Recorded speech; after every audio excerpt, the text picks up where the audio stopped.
నమస్తే మిత్రులారా. నిన్న ఆర్ఎస్ఎస్ చీఫ్ మోహన్ భగవత్ గారు ఒక అమూల్యమైన వాక్కులు పలికారు. జీడిపిలో కేంద్ర ప్రభుత్వం విద్యకు 6% కేటాయించాలి అని చెప్పారు. నిజంగా ఎంత మంచి మాట చెప్పారు. మరి గడిచిన 12 ఏళ్ల కాలంలో ఎవరు అడ్డం వచ్చారు 6% కేటాయించడానికి? 2013-14లో బీజేపీ రావటానికంటే ముందు కేంద్ర బడ్జెట్లో విద్యకు 4.6% కేటాయించారు. అది కూడా తక్కువే అని అన్నాం మనం. కానీ ఇప్పుడు ఈ 12 ఏళ్ల తర్వాత బీజేపీ హయాంలో విద్యకు కేటాయింపులు పడిపోతూ ఇప్పుడు 2.5%కి వచ్చేది. మొన్న 2026-27 బడ్జెట్లో కేంద్ర బడ్జెట్లో బీజేపీ కేటాయించింది 2.5%. ఫలితంగా ఈ దేశంలో ఉన్నటువంటి విద్యా వ్యవస్థ ఎంత భ్రష్టు పట్టిపోయిందో మనం చూసాం. 94,000 స్కూల్స్ మూతపడ్డాయి. 2,26,00,000 మంది పిల్లలు చదువుకు దూరం అయ్యారు. ఒక్కసారి నీతి ఆయోగ్ లెక్కలు చూద్దాం. నీతి ఆయోగ్ అంటే ఎవరిదో కాదు, నరేంద్ర మోడీ గారు నియమించుకున్నటువంటి సంస్థ.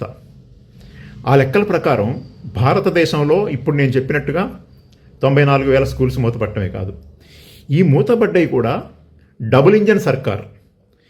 కేంద్రంలో బీజేపీ ఉంది కదా, రాష్ట్రంలో కూడా బీజేపీయే ఉన్న చోట ఈ స్కూల్స్ ఎక్కువ మూతపడ్డాయి. కేటాయింపులు కూడా దారుణంగా ఉన్నాయి. ఉత్తరప్రదేశ్లో, మధ్యప్రదేశ్లో చాలా ఎక్కువ స్కూల్స్ మూతపడ్డాయి.